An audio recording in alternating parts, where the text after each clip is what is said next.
Hello everyone and welcome to a continuation of the previous video that dealt with an introduction to partial differential equations as well as various methods of classifying those such equations. Now, if we recall, what we talked about last time was there were various ways in which we could identify a partial differential equation. Of course, one of those was in terms of whether it is parabolic, hyperbolic, elliptic. The other one was its linearity, and of course, the first one was in terms of its order. In other words, what is its nth highest derivative, and that will be the nth order if we recall. So for today's lesson, we're going to go over a few examples of PDEs that we can physically see in the real world. So what are one of those examples? Well, the first one is what we consider simple transport. Now, what is simple transport? Well, to make a little bit more sense of this, let's consider a couple of concepts. First of all, we're going to imagine that there is a fluid flowing at a constant rate along some horizontal pipe. That said pipe has a fixed cross section and the flow is in the positive direction. So in other words, the rate at which the water or whatever fluid it might be travels through the pipe is going to be constant. It's not going to be changing because again the cross section is equal. Now the third option is, the third item is here that we're going to place a substance. Excuse me for my spelling, but it's supposed to be substance. It's placed, so we're going to place into the water or into the fluid, whatever it may be. I'm just going to say fluid because this covers both liquids and gases. In order to diffuse its content. So in order to diffuse its content. So a good example of this is say for example you're doing some kind of water. Say you're trying to pump water from one location to another. We can imagine this by attaching a pipe to a motor that is able to pump the water out. Now, the rate at which the water will flow is going to be the same because again, we're assuming that the cross section of such pipe is going to be equal. So all throughout the tube, it's going to be a constant rate of change. So let's go ahead and try and somewhat visualize this a bit. So if I were to draw a graph here, let's go ahead and draw something not too big, but hopefully this makes sense. Again, we're going to label 0. We're going to label that axes, T, and of course, essentially what we're saying is whatever is happening here is going to be happening throughout the pipe, essentially, because again, like I said, like we had already mentioned, the cross section is equal. So now that we have this, the next thing we're going to do is we want to define some function in terms of both x and t, as you can tell, because if we go ahead and actually draw, let's go ahead and draw, say, a pipe of equal radius throughout. Okay. Say we have water or whatever it might be coming in through the left side, so essentially the flow of the fluid, excuse me, is going to be in a unidirectional method. Now, since we're going to be talking about the change of concentration of some material, whether whatever it might be,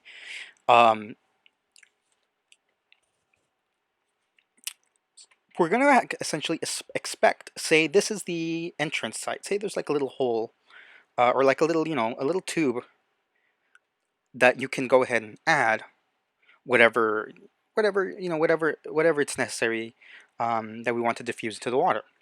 So we know that at first, at time equals 0, the concentration will be extremely delegated to one side, of course. And as time goes on, what we'll see is that it begins to almost thin out as it transverses throughout the pipe. Now, this is going to be represented by a function of both time and, of course, the x-axis. So let's say the distance in the x direction. Again, we're just making the x because we're going to assume this is the x-axis, and of course, there's some inner variable t that will essentially it allows it to evolve over time. So mathematically, the way we are going to write this is we're going to say, well, we want to find a solution. We want a solution with variables t and x, because again, the concentration of our whatever substance we have is going to be dependent on two factors: the distance that it is from the entrance here, and also the time it's going to evolve over time, because again, the water is actively moving through the pipe. So as time goes on, it's going to change the concentration throughout any small, say, any small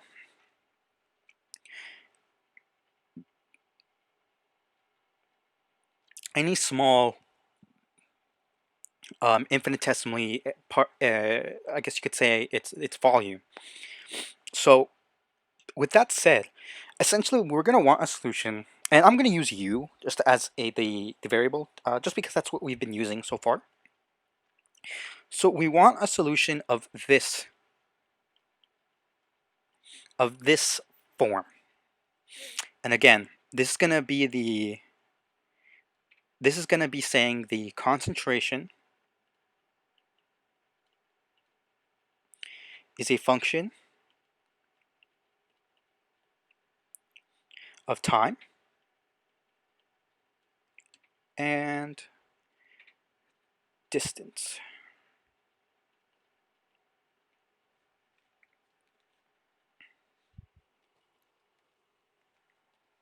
With that said, our differential equation is going to look something like this: u sub t plus some constant c times u sub x is equal to 0. Okay, and let's go ahead and denote this as being, it's rather important. So you may be asking, well, why is this the case? Why specifically this is going to be the differential equation that we're going to be dealing with?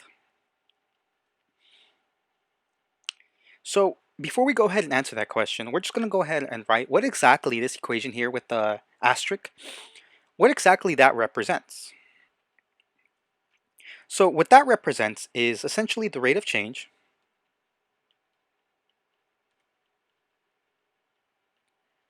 and then we're going to say u sub t of concentration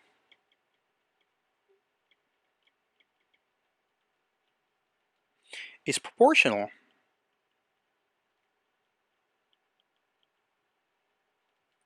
to the gradient of u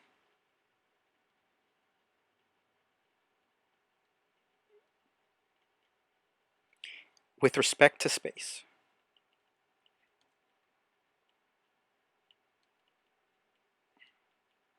And of course, in this case, our space is the x-axis.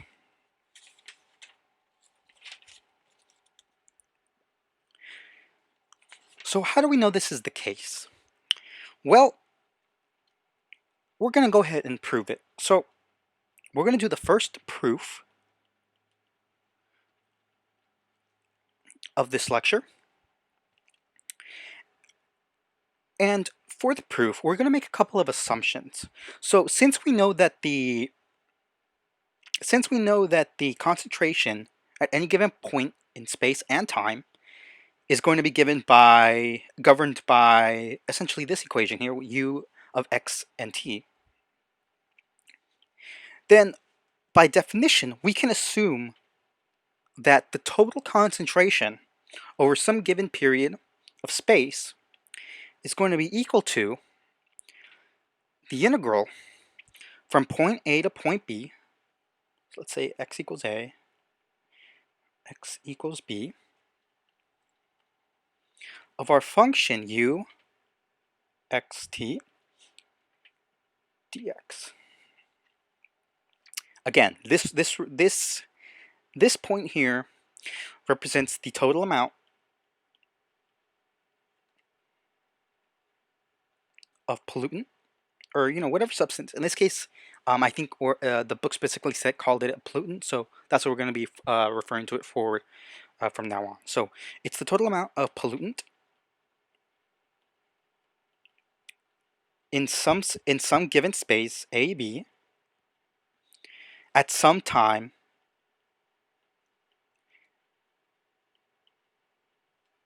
t. So now we're going to go ahead and imagine, say, okay, so we know that this formula here, this integral here allows us to calculate the total amount of pollutant at some given time t. So what happens if we say we want to compare some instant moment in time with another instantaneous moment in time to see, say, for example, the difference between what's happening at one point in time versus what's happening at another point in time? So to do that, we're going to go ahead and we're going to denote some value h, which is equal to some small positive increment in time.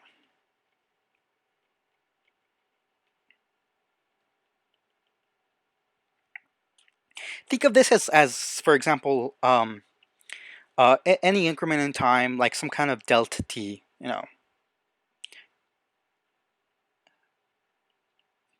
some delta t, for going forward in time. So with that said, using again this integral here, we can then deduce that, so remember, m is equal to the integral from a to b, u of xt dx. And if we want to look at some instantaneous change in time, the way we would rewrite that in terms of our equation would be a times h on the bottom value here, and b plus ch for the top limit. And again, our inside is actually going to be in terms of u of x and t plus h, where again, we're adding some small increment h to the time value. And this is still going to be integrated over the x variable. So what we'll find out is that this, in fact, actually just equals to t plus h, constant c times our function u, xt dt. Again, we're not worried too much about the exactly specific, going through the calculus and solving for this, because again, if you want to do that can be an exercise in and of itself. But today we're only going to go over the intuition of this proof.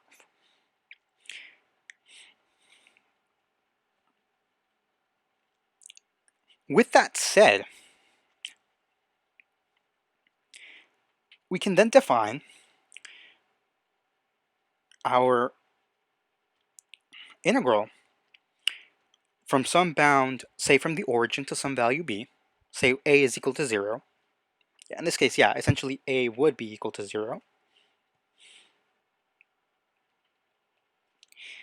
we'd get from 0 to b u of x plus th, or excuse me, x comma t plus h dx. This is going to be equal to the integral from 0 to b of u of xt dx plus our time integral from some instantaneous moment t to some to that value t plus that infinitesimal uh, addition that we're going to be trying to calculate. So again, it's c times u 0 comma t dt.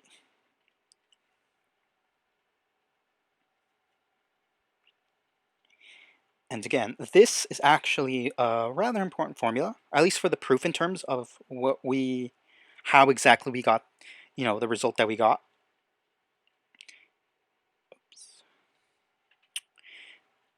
And of course, so what this equation says is that the amount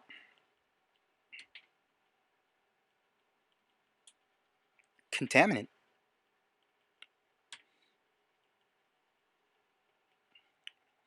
flowing through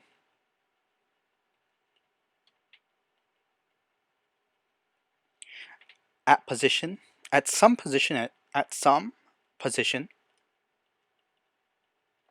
x during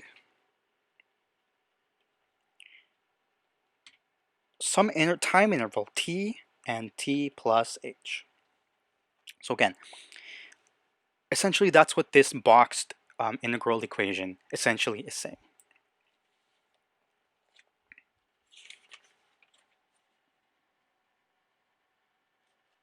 Now,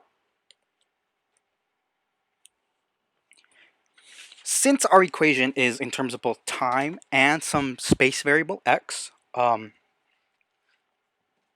we want to go ahead and actually evaluate what these integrals actually are. So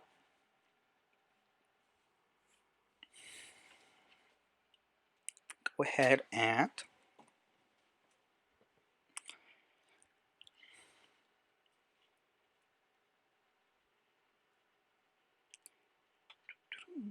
all right, let's go ahead and see exactly what these notes say. All right.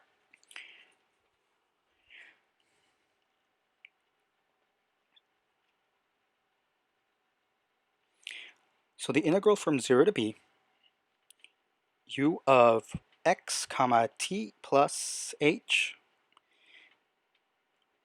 is equal to the integral from 0 to b. So again, we're just restating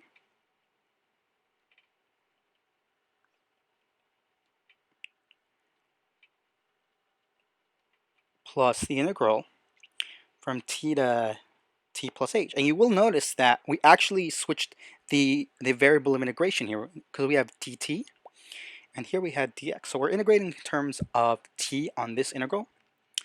Again, cu 0 comma t dt minus the integral from t to t plus h cu b comma t dt. Perfect.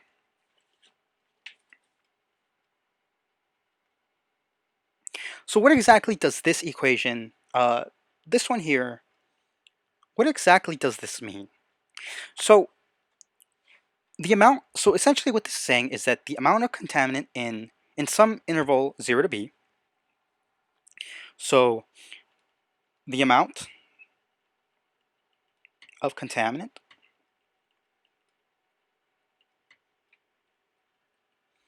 in some interval 0 to b at some time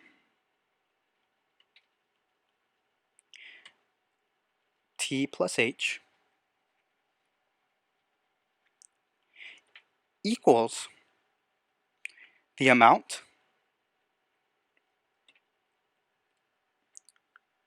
let's go ahead and actually show this, equals the amount of contaminant in 0b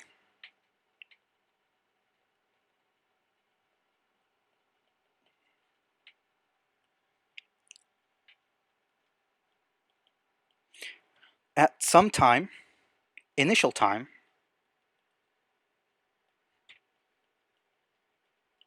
of course we're going to say that's t, plus the amount of contaminant that flowed through the pipe at position 0.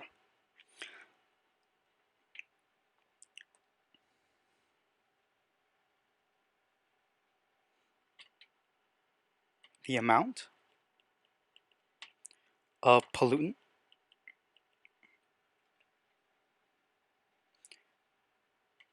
that flowed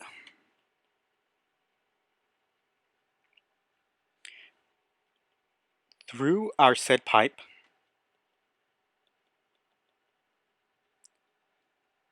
at position.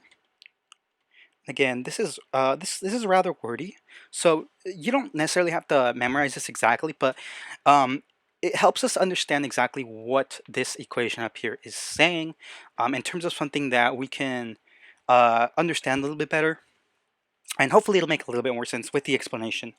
Um, with the explanation provided.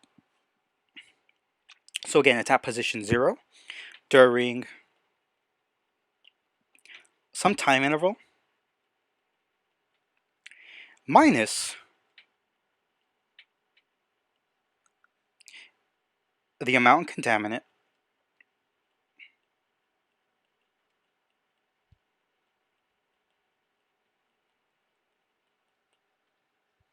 that flowed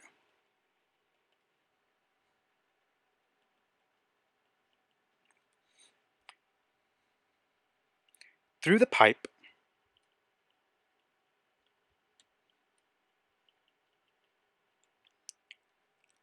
at B, so again, one of our boundaries, during our time interval t comma t plus h. Oops. Say t and t plus h.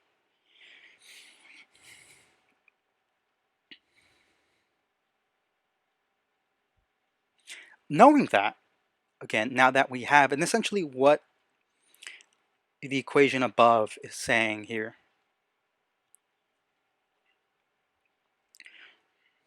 So now that we have that down, we're going to go ahead and invoke the fundamental theorem of calculus in order to help solve this. So invoking the fundamental theorem of calculus,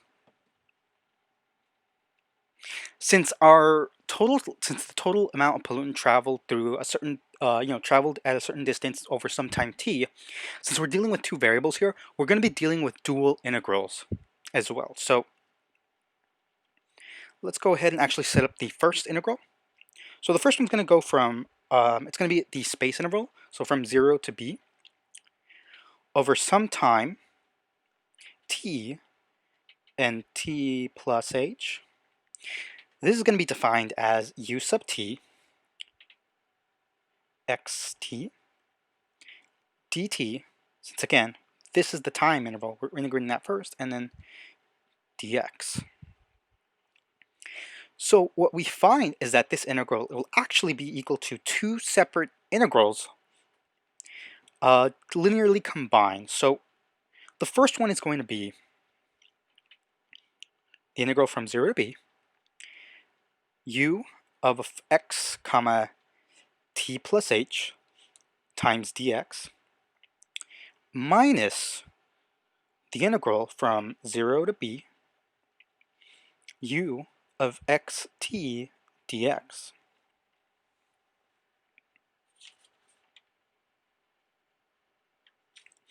Now the second one is going to be defined as, let's see if I can fit in here, t and t plus h as our bounds, from 0 to b, c times u sub x, xt, dx dt, and this one is going to be equal to, I'm just going to write it down here, is equal to the integral from t to t plus h, c times u from our boundary b to t dt, minus the integral from t to t plus h c times u of 0 comma t. So notice how in this case all we did was just apply the bounds for our space coordinates into our integral.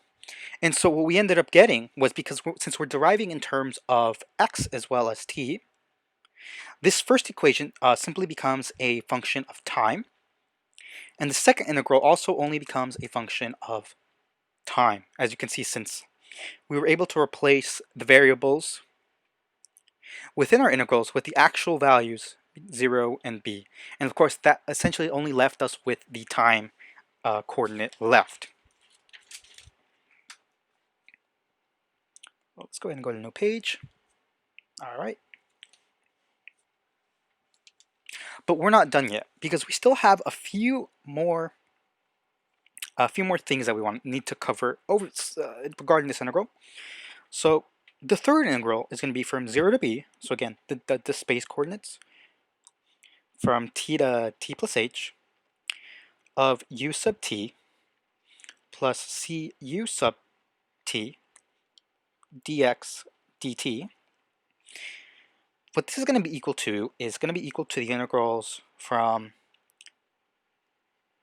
0 to b, u of x comma t plus h dx, minus the integral from 0 to b of u x comma t dx, plus the integral from t to t plus h c times u b comma t dt, plus, of course, the last integral that we had just derived, t to t plus h, so again, our time coordinates, c times u of 0 comma t dt, which all equals to 0.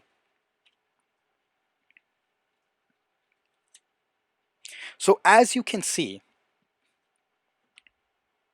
with this formulation, we were able to prove and derive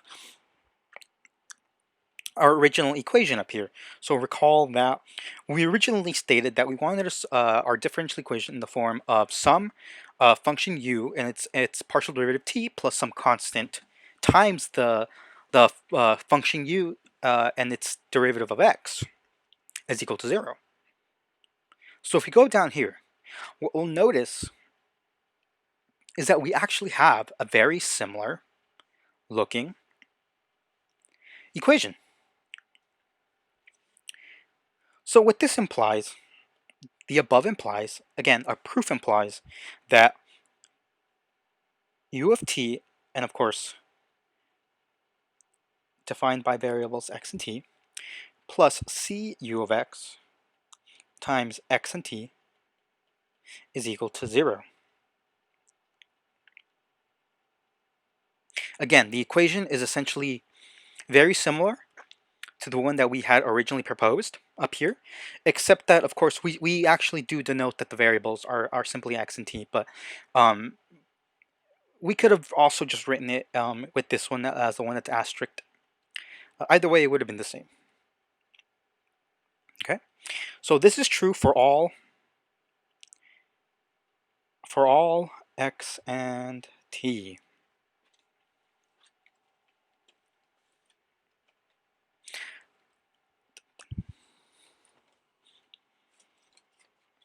All right, so let's go ahead and take a break. I want to go ahead and split this video up into another part because, again, it is getting quite long.